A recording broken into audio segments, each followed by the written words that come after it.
This is Podcast on the Brink, your weekly dose of Indiana University basketball discussion, hosted by Inside the Hall founder and editor, Alex Bozich. Since 2007, Inside the Hall has been trusted by IU fans across the globe to be the one-stop shop for IU basketball news, commentary, and analysis. Join us over at InsideTheHall.com. That's InsideTheHall.com.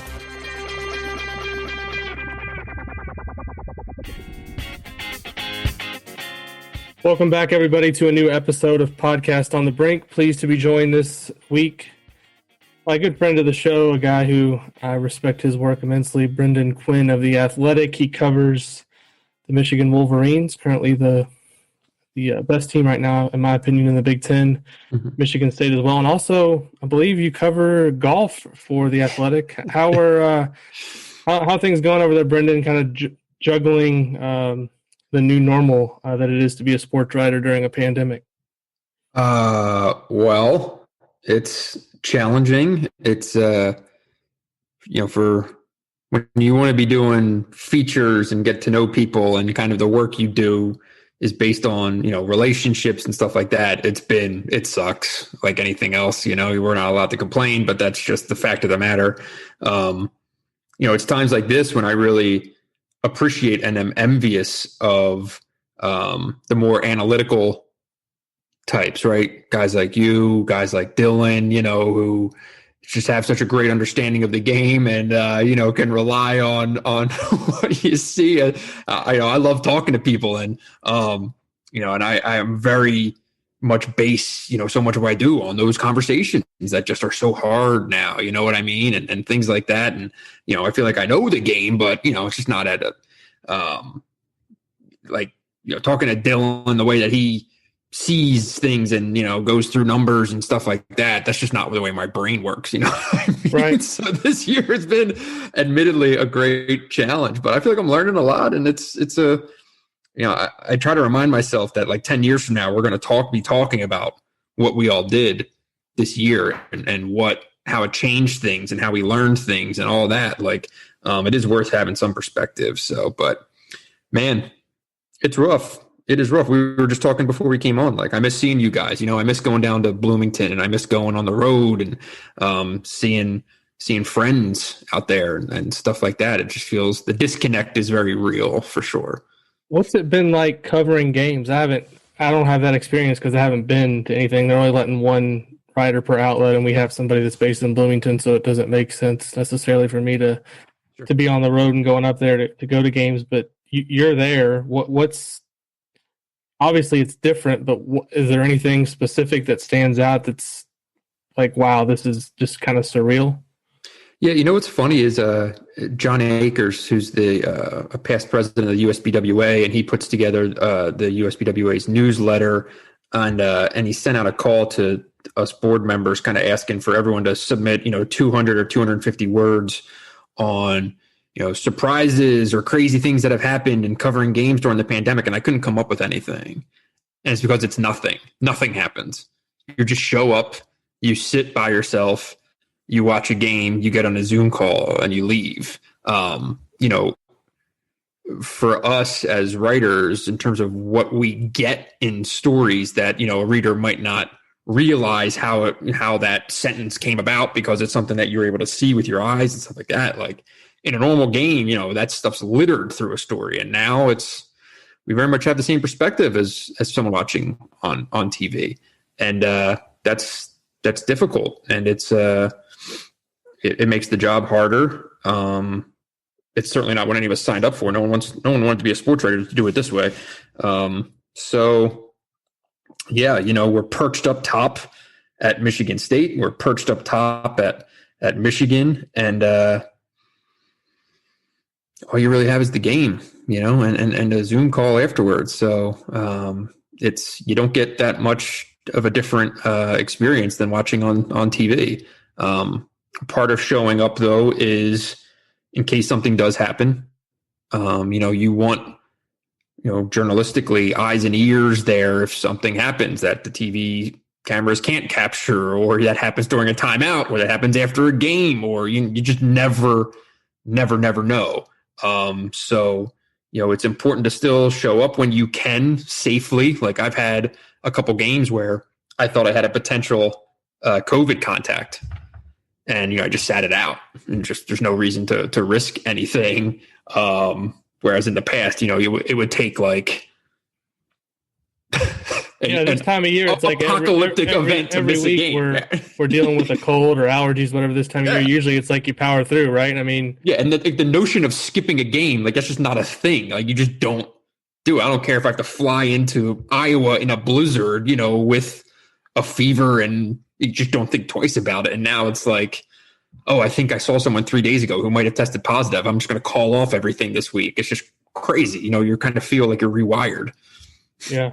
So you were perched up top last night in the Chrysler Center for, I don't even know if I can put it into words, but it was a complete dismantling of Wisconsin by Michigan. And, going into the season, I had a lot of questions about Michigan just replacing Xavier Simpson, John Teskey. And I thought Dickinson was going to be, a good player. I didn't expect what he's doing. How do you kind of put into context right now what Michigan's doing? Beginning of the season, a lot of people were saying, well, this is a weak schedule. Let's see what happens when they play somebody. Well, they played somebody last night, and they absolutely passed the test. Yeah, I mean, I feel like the best way to put it into context is to put yourself in the shoes of an opposing coach. If you're watching the film and you're trying to figure out what to do to slow Michigan on the offensive end and to score on Michigan on the other end, and if you watch a 40-minute game, it's going to be hard to start picking and choosing. If anything, you're often deciding between the lesser of two evils or picking your poison here and there, right? Okay, we'll do this, but we're willing to give up this. Like there's very few. If Team A can just figure out a way to do this to Michigan, that'll stop them. That really doesn't exist. You've seen Hunter Dickinson have last night, for example. He went 1 for 2 or 3 with 2 points in the first half, whatever it was, in 12 minutes. Quiet game. Wisconsin did a really nice job. Michigan was up 17 at halftime, and it was Livers and Wagner, Mike Smith playing great. They look like a well-oiled machine. They go into halftime, and what happens in the first 4 minutes of the second half?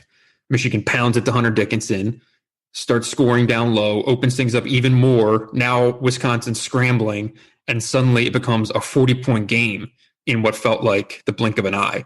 And that's what Michigan's doing. I mean, it's murder ball. They are closing the end of every first half on runs and then opening the second half on runs. And each game, the last 3 or 4 games, you've seen the game is going on, right? And because of the nature of the setup, with no bleachers pulled out and stuff, the game will be going on with like 6 or 7 minutes left, and you'll see Michigan's walk-ons doing wind sprints along the side of the gym getting ready to go in the game. There's still 6 minutes left in a Big Ten game, and the walk-ons are loosening up, like it's just crazy. So obviously, it's not going to go on like this. They're not just going to keep on beating everyone by 20 and 30 points and stuff, but the way they're playing right now, it's not like in a vacuum, like, man, they're just making every shot.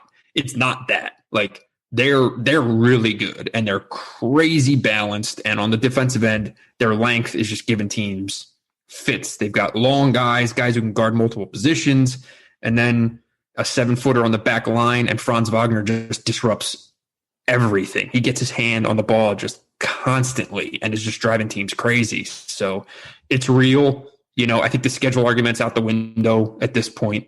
They're not going to go undefeated in the league, but they are certainly, I would say, right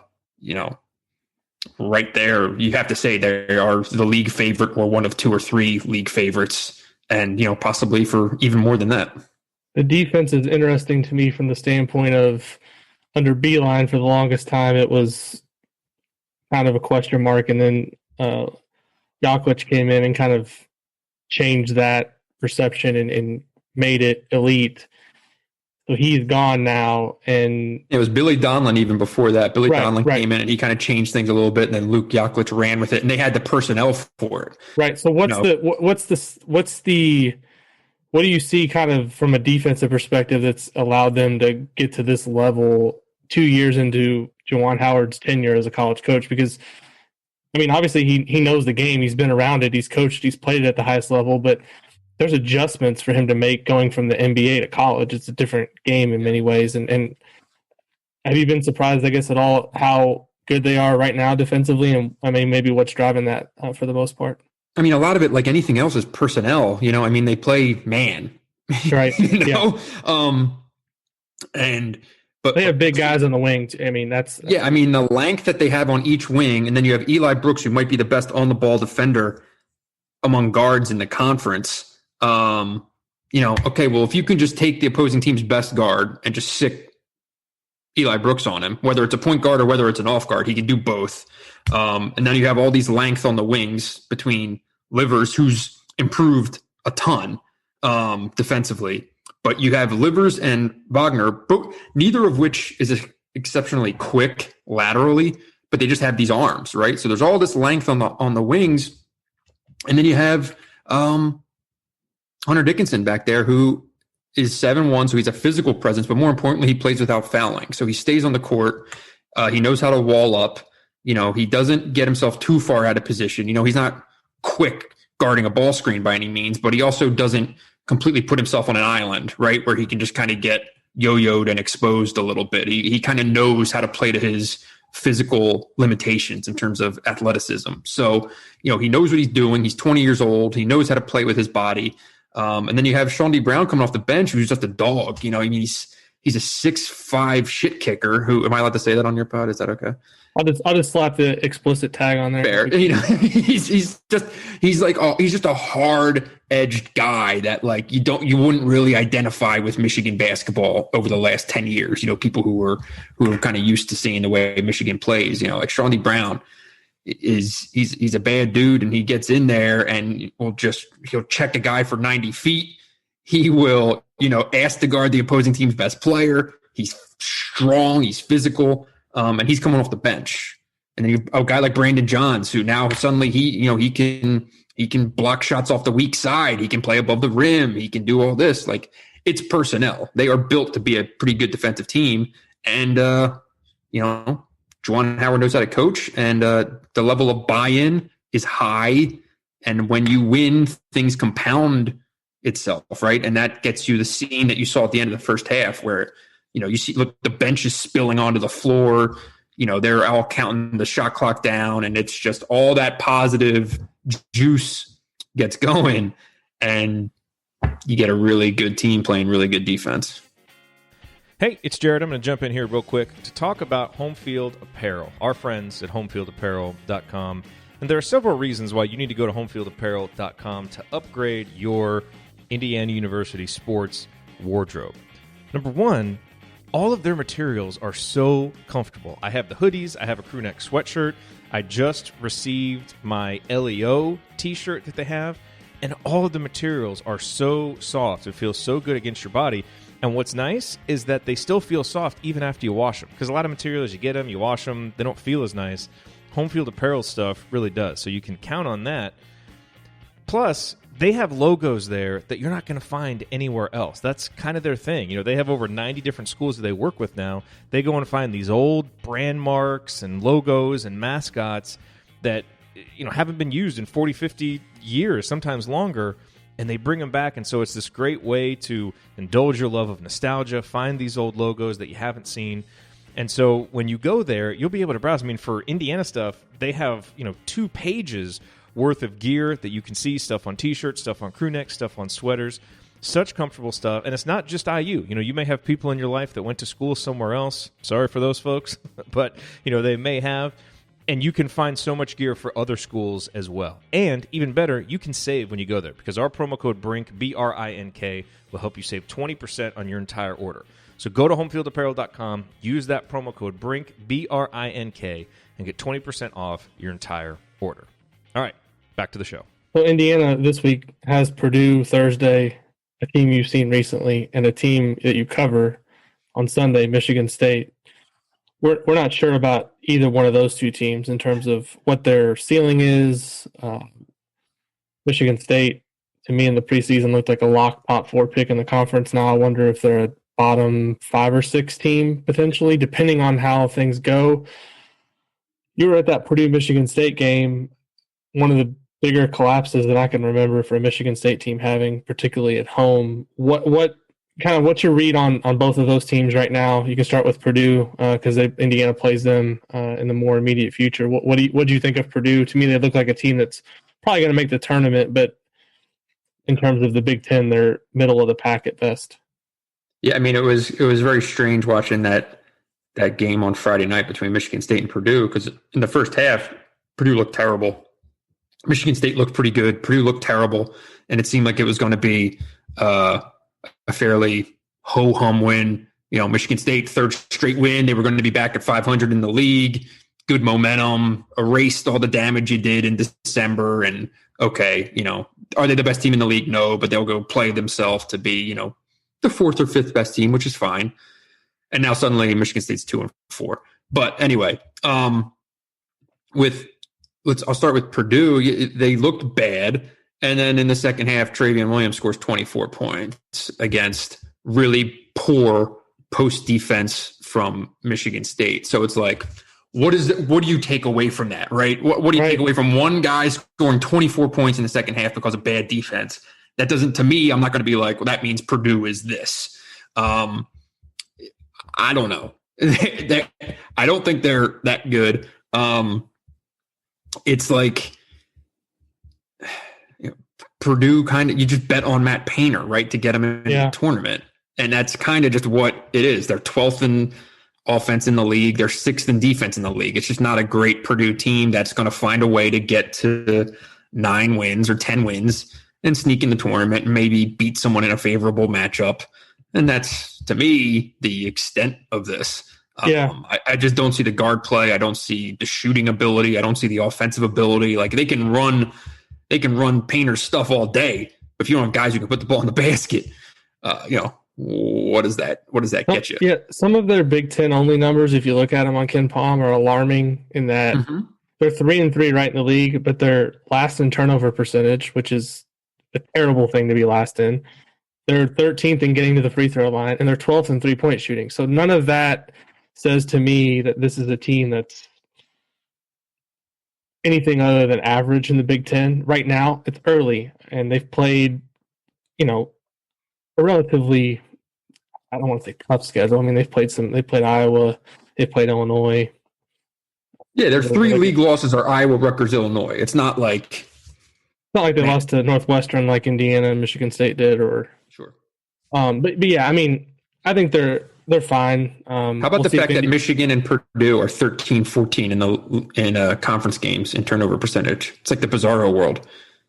Yeah, but Michigan does enough other stuff so well that it doesn't really matter. Michigan's also shooting like 60% from the field or something stupid. So, yeah, we'll see with Purdue. I mean, Indiana has lost, I think, 7 in a row to him. Archie Miller's never beat him. I think he probably needs to change that soon in year 4. Probably rectify that. But Michigan State, what's man? There's a lot there. I mean, it's one of those, like, you can just give the most rambling answer. You don't have a 1 and you don't have a 5. Let's start there, right? They don't have a point guard and they don't have a center. Yeah. So that's going to make it. But we all knew that coming into the season. Why did we think that? Is it just that we trust Izzo so much to figure it out? And he still could figure it out. But I feel like all of us kind of bit onto the top 4, top 3 finish in the preseason, and now we're looking like, what?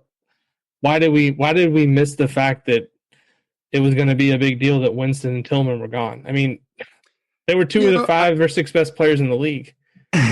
I think some of it was belief in Izzo. Some of it was the way Rocket Watts finished last year, just thinking that it was maybe a little bit more translatable to shifting to the 1 and that it would work. But, you know, he didn't get an off season.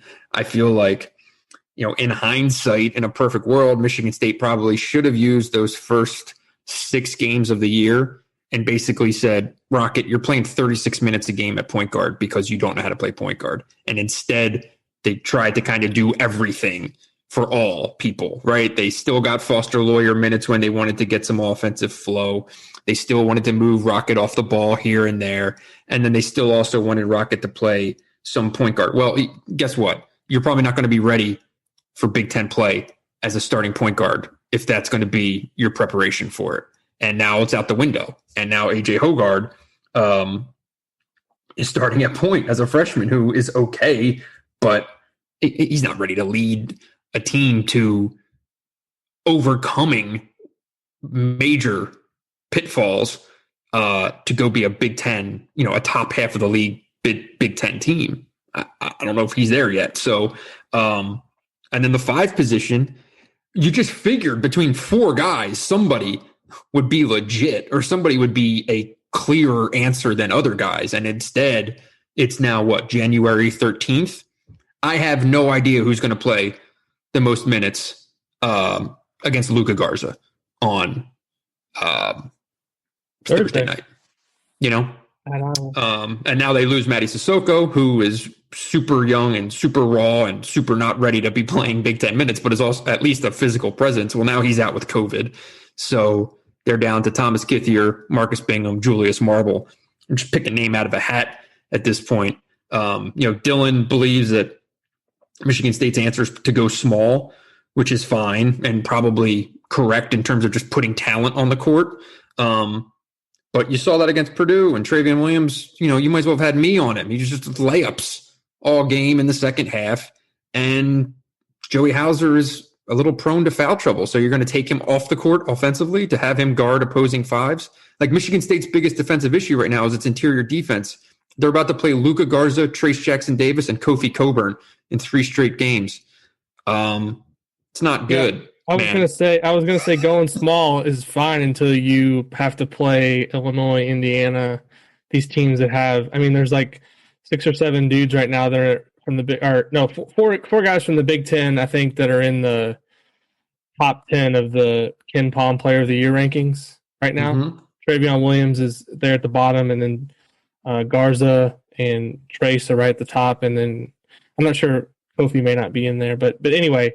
Don't forget Hunter Dickinson. Yeah, I forgot. That's the guy I was missing. Hunter, he's in there. So, yeah, you can probably go small against Penn State, right? You can go small against Maryland, but even Wisconsin, on paper, hypothetically, should have some decent front court. But their situation is not great right now. But there's just no whether they should go small or not is like one of 50 questions I can sit here and rattle off right now when it comes to this team. I mean, Aaron Henry has had these moments where he looks like the Aaron Henry that everyone has wanted him to be and that he has the potential to be and blah, blah, blah. And, if nothing's going around him, though, he just looks like a guy who's just kind of desperately trying to create something. And they've kind of given up on him being a facilitator and are kind of focusing more on him being a scorer, which I agree with. But it's also going to make it easier for other teams to just collapse. I mean, Michigan State, they can't put the ball in the basket, and that's going to turn at some point, right? They'll start making shots. But right now, there's zero confidence. There's zero shot making, and it's across the board. Gabe Brown's a guy who's shooting 46% on threes, and he's still just a non-factor, really. And they don't trust him to play defense and focus on rebounding, which they've been asking him to do for a long time now. Josh Langford's Josh Langford. One game it's the offense. The next game it's the defense. One game it's the offense. And they're all over the place, and it's just not a very good team right now. And it's going to be a borderline NCAA tournament team. It's just the way it is. And Izzo's had some teams like this that he's just kind of scratched and dragged across the finish line. And right now, with 14 league games left. That's what this looks like to me. You get the sense that Izzo had any idea that it was going to be like this, or no? I think he thought that the Rocket thing was going to work out a lot better. I don't think he anticipated the Rocket thing going the way that it did. 28% at the 5 position. Wow, 40% on 2s. That's just their numbers are just insane. I mean, you'd never expect, the Michigan State offense. Everyone always talks about it, defense and rebounding, but like Michigan State's offense is usually cooking with gas. Yeah, they can score, they can run, they can do all this stuff. Well, they're 13th in the league in offense right now, 12th in effective field goal percentage. I mean, they're only making 45% of their 2s. Yeah, 12th on It's just bad basketball. Yeah, and they're not even that good on offensive rebounding right now. I mean, that's another thing. It's like Izzo's teams, you could always count on them, even if they weren't great all over the court offensively. You could count on them to, destroy teams on the glass, and they're not even doing that. So, what the rest of the Big Ten? I mean, I think it's fair to say right now Michigan's the best team based on results so far and how they're playing. Beyond that, I struggle with the next group trying to figure out who's next, but I picked Wisconsin in the preseason. I don't think they're going to win the league. I think Michigan's going to win the league, but now I'm kind of coming around to Illinois as maybe being the second best team based on the fact that I think they have the most talent and the duo of Io and Kofi. I feel like the upside there with those two guys is much more capable of a deep tournament run than Wisconsin basically trotting out experience as their main. So you have Iowa fourth? Well, I didn't got to Iowa yet. I think Iowa right now probably belongs in front of Wisconsin too. But I'm liking Michigan, then Illinois, Iowa, Wisconsin. What are your thoughts? That sounds about right to me. I think I'd probably go basically in that order. I agree with you on the, Illinois, just talent on paper. You bet on it long term, right? With so many games left in the league that'll probably rise. But Iowa, as much as we want to sit here and trash their defense and kind of the same old tropes, it's their seventh in league play. It's not, you can get buckets on Iowa. It's not quite the free reign that we've seen in the past though, but they've got guys all over the place, and they've got some depth. They've got guys who can shoot. Wieskamp, I think, is far more closer to the guy that we thought he was going to be than his sophomore year was certainly, I loved him. It kind of drove me crazy watching him last year. I'm like, what is wrong? He's supposed to be so good, and we're seeing it now. Yeah, he was great as a freshman. I was like, man, this guy, if he continues to play, at the level that I think he's capable of, I mean, I thought he was a guy that could maybe leave after last year if he kind of grew into a role, and now I think he's finally kind of found. I think part of last year with him in Iowa was like no one really anticipated Garza being what he was, monster, and you had to kind of learn on the fly how to play around this true feed the post. I'm sure Wieskamp spent his whole summer between his freshman and his sophomore year picturing himself playing out of ball screens and, being kind of the focal point of the offense. And then like that, it wasn't. He's practicing post passes, So Bohannon was gone last year too. I think that too. Something for that. Right. So, yeah, I mean, you can't really prepare for a guy making the jump to averaging high 20s in points when he's been. I mean, Garza was a good player his first 2 years, but he wasn't this historically you were great. Planning on him getting 20 shots a game, right? For sure. So I mean, I like Iowa now, and they. I don't know that I trust them in the tournament. Fran's never been to the Sweet 16 there, so I'm still like wondering what kind of their ultimate path is going to be in the tournament, but I'm pretty sure Fran hasn't been to the Sweet 16. I could be wrong, but I'm pretty certain of that. I think that's the furthest he's been. I feel like he's been to a Sweet 16. I could be wrong. Anyway, they're you're right. They're third in Ken Palm. They're really darn good, but you're right. No Sweet 16s for Fran. Okay.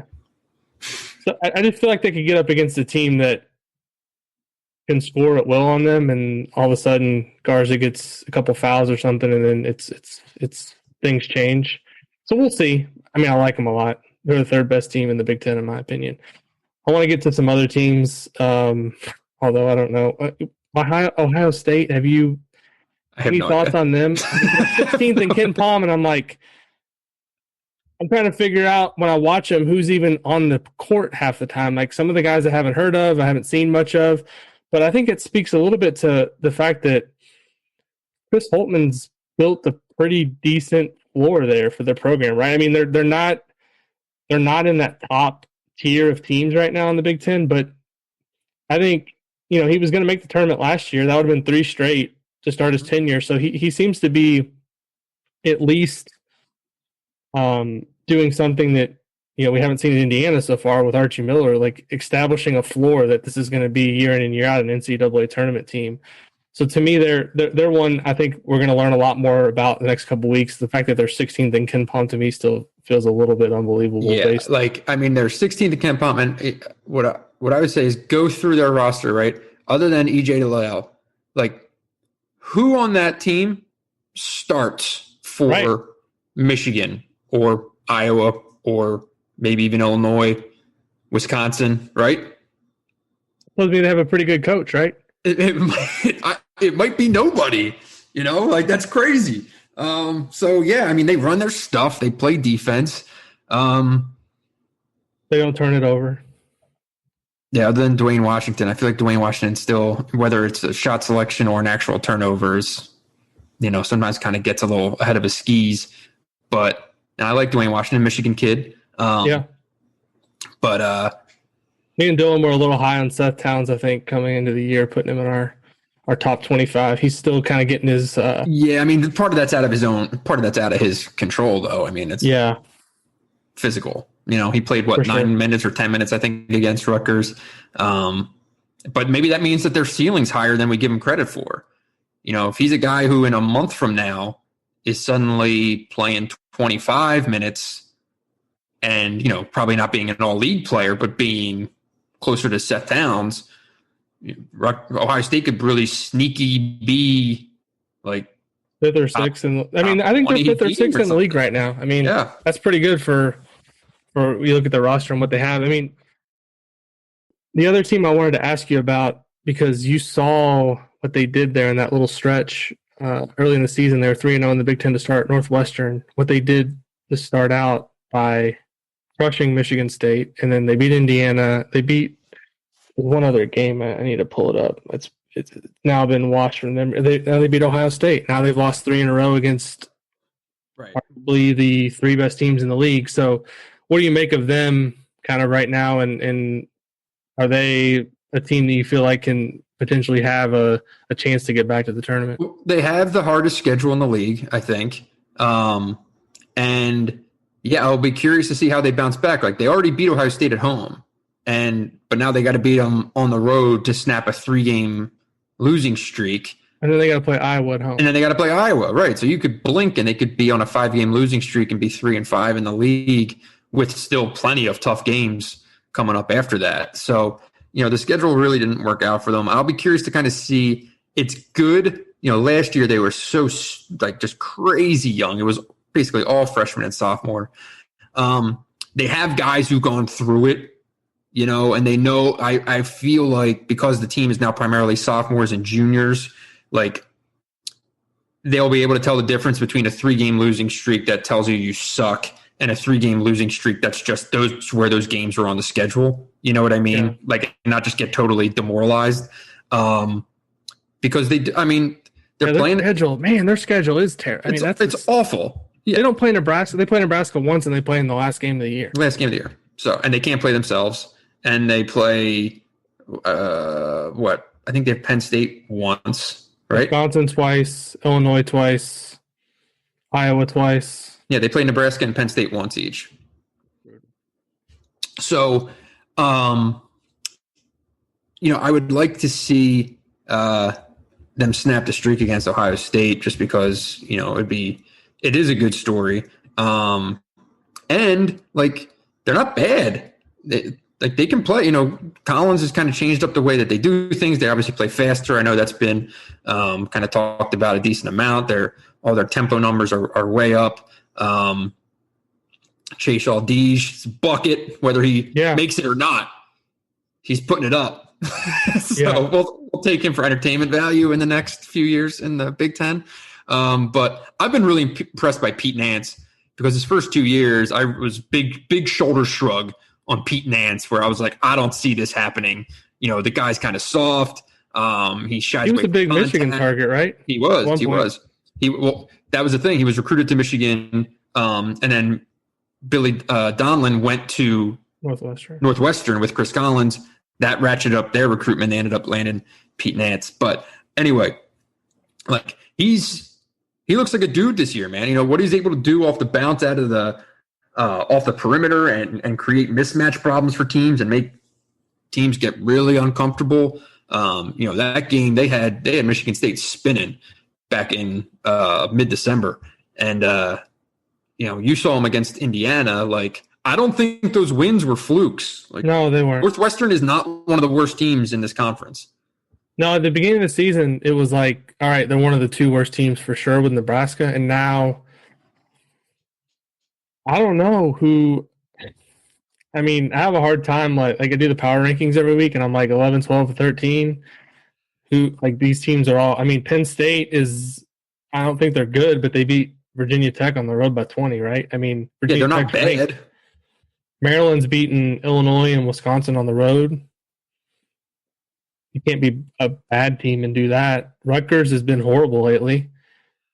Maybe they're one of the four worst teams. Could be. Right now. Indiana's, I mean, they're high in Ken Palm, but we'll see. I mean, we'll see what they do this week. I mean, their next three games are Purdue at home, at Michigan State, at Iowa. So, is it me, or has Indiana's defense taken a little step back? It has in conference play. What do you account that to? One thing I account it to is the fact that they have no depth, and Trace Jackson Davis is playing a ridiculous amount of minutes right now. Joey Brunk's pretty much out for the season at this point. I mean, they haven't said that specifically, but he had back surgery, so I can't imagine a scenario where he's coming back. I mean, Armand Franklin's been out the last two games. He's been arguably their second best player, and they're just playing guys like the freshmen that they have. Christian Lander is basically a non-factor. Like he plays for like 2 or 3 minutes in the first half and then doesn't play in the second half. Craig Galloway's starting. He's been a good kind of energy guy, but he's not a guy that anyone projected to come in and start his first year of college basketball. And some of that right now is based on the fact that Franklin's out, but also early in the season, Finney and Durham were so inconsistent that Archie was basically like, all right, we're going to put a freshman in. And then the other guy, Anthony Leal, has kind of started to play a little bit more now and gives him some shooting. Jerome Hunter's been okay, but I mean, they just don't. They have no depth in the front court.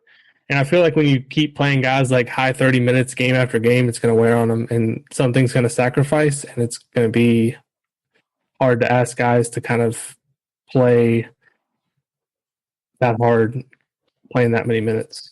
So as you know, Adam Adam Jardy from the Dispatch, we do that preseason poll, which you participate in, which we thank you for, Alex. Yes. Lander had like a ton of freshman of the year votes. Not from me. Not from you. You had Dickinson, right? Yeah, I had Dickinson, but we did have Lander in our top 25, which is arguably going to go down. What's the miss here? The miss is he's a point guard classing up into the Big Ten. Right. And he came out early in the season in the first couple of games, and it almost looked like he came out with almost the mindset that he was still in high school, and he did some crazy stuff and got yanked pretty quick, and his confidence has never come back. He's not very good defensively. And I just think you look at the track record of point guards in college basketball that have successfully classed up and been good, like right away. There's not a long list. We remember Derek Thornton. Everyone thought, Duke, right? He was going to be great. He went to Duke, USC, and then Boston College. Never panned out. I mean, Ashton Higgins was really good at Kentucky his second year, but his first year he played a lot of minutes and was a decent player, but he wasn't. I mean, he moved up a year. I just don't think he's strong enough, and I don't think he's mature enough to handle what's being asked of him. I mean, Archie Miller's not going to sacrifice on defense, so if you can't guard the way he wants you to, he's not going to play you. So we'll see how it pans out. But I think this is a good lesson that we can't always get caught up with the 24/7 ranking and all that. I mean, he was rated the number one point guard in the 2021 class. I think Michigan wanted him pretty bad at one point. I know Louisville recruited him too, so we'll see. I mean, right now he looks to me like the worst player. It's wild how things work out, like related, unrelated. You know, Mike Smith coming to Columbia from Michigan, coming to Michigan from Columbia. This guy who's like 5'8" without his hair, right? Yeah. Played in the Ivy League. He's up transfers to Michigan. I'm like, look at the numbers, don't lie. Look at up transfers, even going from mid majors to high majors, let alone low majors to high majors. Like, it just doesn't really work off that often. You were haunted by the Ron Simmons experiment.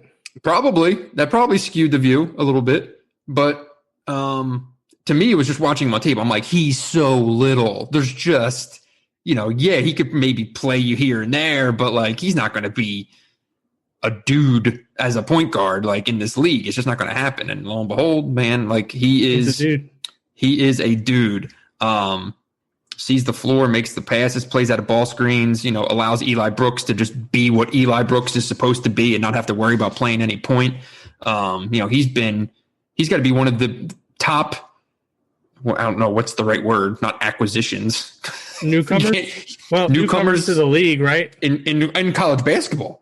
Yeah. I mean, Michigan's two pickups of Shawnee Brown and Mike Smith are like, Shawnee Brown, I remember him in UIBL. He was a player in high school. Probably should have never went to Wake Forest. He was recruited. I mean, he turned down Kansas to go to Wake.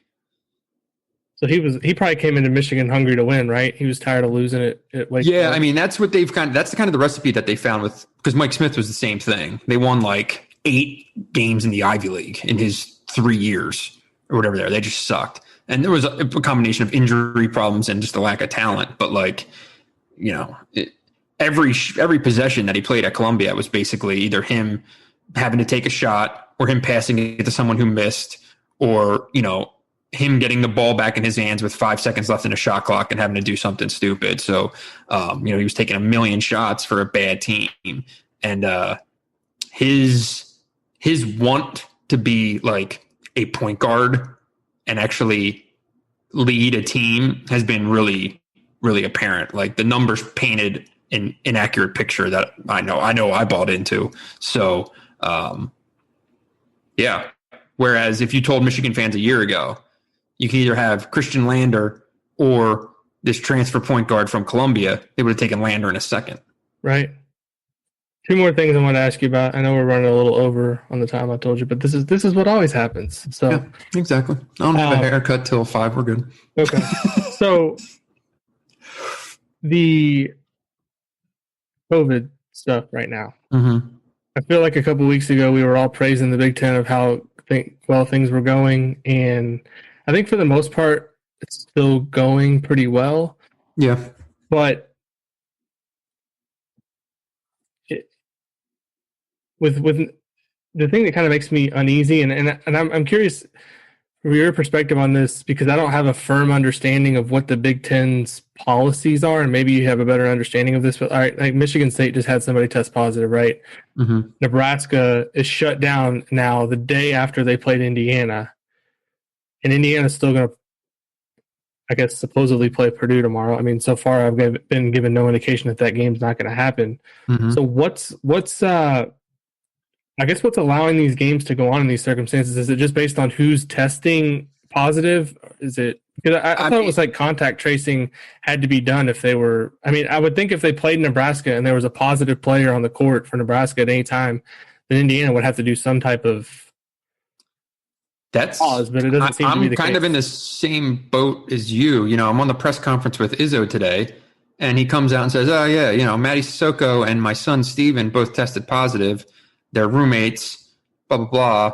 He says the test came in 4 days ago, which would have been recently after that Purdue game, which means that they were on the court for that Purdue game. I don't know what that means for Purdue, but... And around the other players at Michigan. Yeah.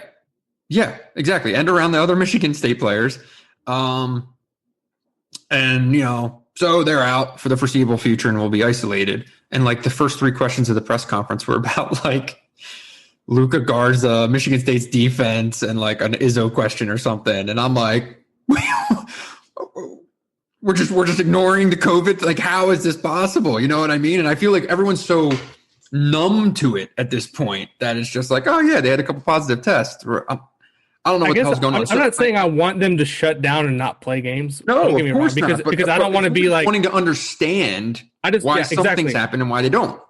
Exactly. And I don't have the answer to that because, I ask Izzo, how are you avoiding a shutdown right now? And he credited he said, oh, well, our daily testing. We haven't had any, those tests, the positive test came 4 days ago. And in the 4 days since, we haven't had any positive tests on the team. So we're okay.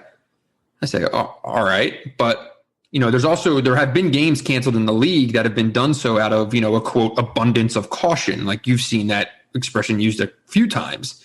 And yeah, so does that mean there's still a chance that Iowa says, don't come? You just had 2 positive tests in your program this week. Don't come to our gym, right? And he said, yeah, there's a possibility that happens. But, as of now, we're planning on going to Iowa today. I'm saying, okay. I don't get it. I don't know how certain things can happen and can't happen. I'm sure everyone's doing their best to follow whatever protocols, and that I don't think I don't interpret any of this as like teams are taking unnecessary risks beyond and don't anyone snap, like beyond the obvious, right? That they're playing in a pandemic. So it is an obvious risk. I'm just talking about in terms of the protocols that are in place. And if you're going to play games, these are the circumstances with in which you're playing. I think everyone's still trying to do it the safest way, the best way possible.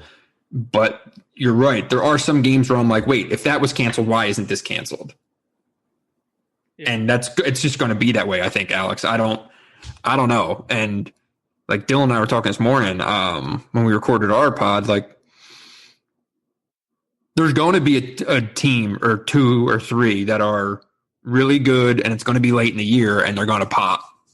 And you're going to see a team have to sit, and it's going to suck. Like there's going to be just weird stuff that happens these next, 10 weeks? 10 weeks we basically got here. Right.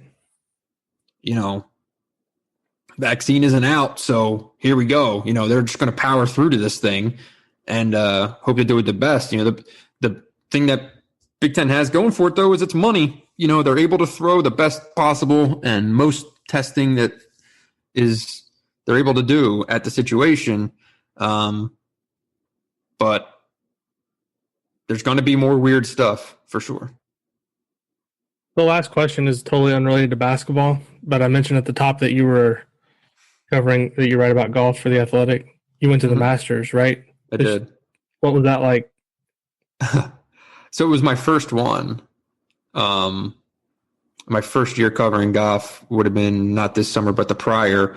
And it just didn't work out that I was able to go right from the Final Four to Augusta. So I didn't cover that Masters. So this was my first one, and there were no fans, and it was surreal. Like walking on the Thursday first round, just going out and just walking 18 with Tiger Woods at Augusta was just one of those moments where you're like, what am I doing here? How is any of this possible, right? Some schmo from Philadelphia out here doing this. But it was really cool to be able to kind of see the grounds and kind of get a better understanding of the course, right?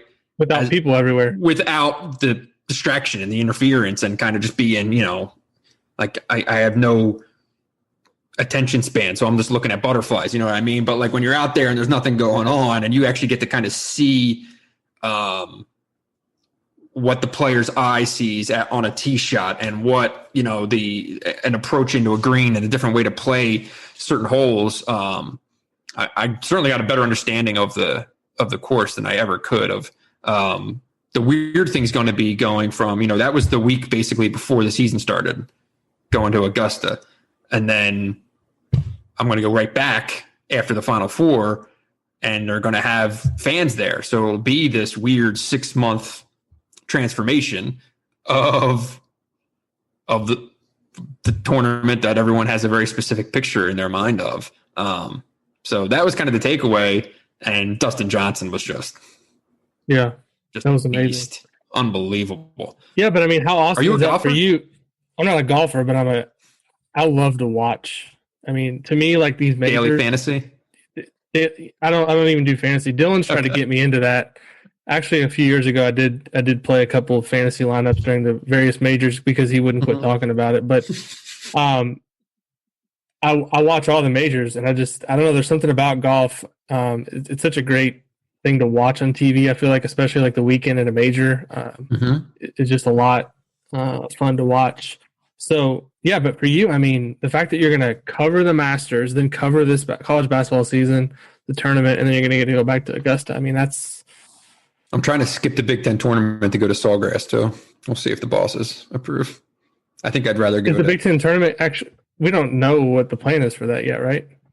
I mean, it's still on. It's in Chicago.